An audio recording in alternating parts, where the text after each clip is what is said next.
છીનવાઈ ગયેલું સિંદૂરને ન્યાય આપવા માટે જે મોદી સાહેબે કર્યું છે સર્જિકલ સ્ટ્રાઇક, આપણી એરફોર્સ અને સૈનિકોને પણ અમે ખૂબ ખૂબ ધન્યવાદ આપીએ છીએ. અને ત્યાં છે કે સિંદૂર એ પતિની એક નિશાની છે.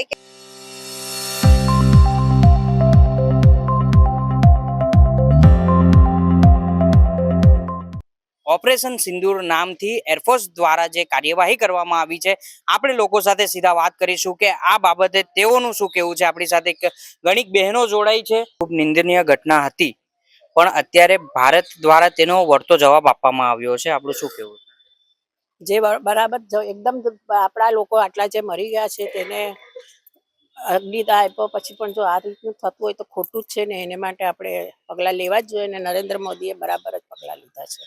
જે એક લેડીઝ માટે એનું પોતાનું સિંદૂર કેટલો મહત્વનો હોય છે. એનું સિંદૂર એટલે એનું ઘરેણું કહેવાય. એના ઘરેણા નહીં હોય તો ચાલે, પણ સિંદૂર એ એના માટે સૌથી મહત્વની વસ્તુ છે જે એનું છીનવાઈ ગયું છે.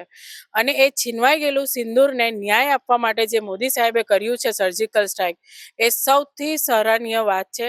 અને અમને અમારા ભારતીય સૈનિકો પર પૂરેપૂરો વિશ્વાસ છે. અને એમણે જે આ કર્યું એના માટે જેમણે પોતાના ઘરના વ્યક્તિઓને ગુમાવ્યા છે એમને પાછા તો નહીં લાવી શકે, પણ એમને ન્યાય મળ્યો એમને થોડો આનંદ હશે. જે અન્ય એક બેન છે, આપણે તેમની સાથે સીધા વાત કરીશું. જે તમારું નામ? રેશમાબેન દલાલ. આ ઘટના ઉપર તમારું શું કહેવું છે?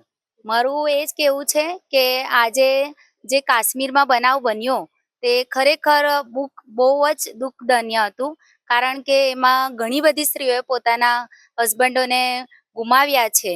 હવે એ હસબન્ડોને તો આપણે પાછા નથી લાવી શકવાના, પરંતુ આજે મોદી સરકારે જે એક્શન લીધા છે તે ખરેખર યોગ્ય લીધા છે કે જેથી કરીને આ જે પરિવારજનો છે તે લોકોને ન્યાય આપી શકશું. અને એક લેડીઝ માટે સિંદૂર એ ખૂબ જ મહત્વનું છે, તો આજે એ લોકોને પણ ખૂબ ન્યાય મળશે. આપણી ઇન્ડિયન એરફોર્સ દ્વારા આ જે ઓપરેશન છે એ પાર પાડવામાં આવ્યું હતું. આપણે તેના વિશે શું કહેવું છે? આપણી એરફોર્સ અને સૈનિકોને પણ અમે ખૂબ ખૂબ ધન્યવાદ આપીએ છીએ. અને ખૂબ ખૂબ અમને ગર્વની લાગણી છે કે આજે આપણા સૈનિકો ખડી અડીખમ બની અને એ લોકો પાકિસ્તાન સાથે લડાઈ કરવા માટે જઈ રહ્યા છે. અને જે કાલે એ લોકોએ રાત્રે 1:30 વાગે કરવામાં આવ્યું તે આપણા સૈનિકોને અમે ખૂબ ખૂબ અભિનંદન પાઠવીએ છીએ કે જેઓ દેશની સેવા ખડે પગે અને અડીખમ રહીને કરી રહ્યા છે. જે અન્ય એક બેન છે, આપણે તેમની સાથે સીધા વાત કરીશું. તમારું નામ? જુપ્પલ શાહ. જે તમારું આ જે ઓપરેશન પાર પાડવામાં આવ્યું છે, ને ખાસ કરીને તો ઓપરેશન સિંદૂર નામ રાખવામાં આવ્યું છે, શું કેવું છે આપણું આ બાબત? આની અંદર ઘણા જુવાન લોકોનું એટલે મોત થયું છે. કેટલા લોકોએ નાના બાળકોએ એમના પિતાને ગુમાવ્યા છે. એનું મહત્વ આજની આપણે ઇન્ડિયન લેડીઝ સમજી શકે છે કે કેવું એનું સિંદૂરનું કેટલું મહત્વ છે. આજે આપણી સરકારે ખરેખર એનો જવાબ આપ્યો છે કે તમે આ જે કર્યું છે એ ઘણું ખોટું કર્યું હતું કે જુવાનને મારીને કરીને માણસોને. આજે એ જેનું ગયા છે એ લોકોને તો આપણે પાછા નથી લાવી શકવાના, પણ આ રીતે એમની સર્જિકલ સ્ટ્રાઇક કરીને એ લોકોને આજે ખરા અર્થમાં ન્યાય આપ્યો છે. ને એ લોકોને પણ આજે થોડું એ થશે કે ના અમારો આજે ન્યાય થયો છે અમારી માટે, એ લોકોને ગર્વ થશે. જે ઇન્ડિયન એરફોર્સ દ્વારા જે આ ઓપરેશન પાર પાડવામાં આવ્યું છે, જેના મેન જે લીડર હતા એ લેડીઝ હતા, શું કેવું છે તમારે આ બાબતે? આ લેડીઝને આપણે એ જાણીએ કે એની માટે કે લેડીઝ આપણી એ કોઈ પાછી પડે એમ નથી કે લેડીઝ પણ ગમે તેવી પરિસ્થિતિ હોય તો એ લોકોને એ બતાવવા કે ભલે તમે જુવાનોને માર્યા છે છોકરાઓને, પણ અમારી લેડીઝ પણ એ આતંકવાદ સામે પણ લડી શકે એમ છે. અમારી લેડીઝ પીછેહટ નહીં કરે.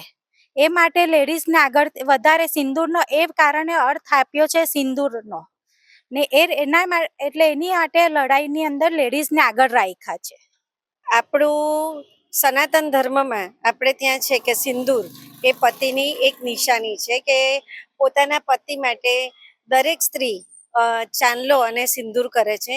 જ્યારે એ સિંદૂર ઉજળી ગયું તો ખૂબ સરસ વાત છે કે આ મિશનનું નામ સિંદૂર રાખવામાં આવ્યું. જે પ્રમાણે આપણે જોયું કે લોકો દ્વારા તો આની ખૂબ સરાહનીય કામગીરીમાં ભાગ ભજવી રહ્યા છે. લોકો પણ ઇન્ડિયન એરફોર્સને ટેકો કરી રહ્યા છે, અને તેની સાથે સાથે ઇન્ડિયન એરફોર્સની કામગીરી કઈ રીતે સરાહનીય છે, કેટલી સરાહનીય છે, તેઓ દ્વારા એ પણ કહેવામાં આવ્યું છે.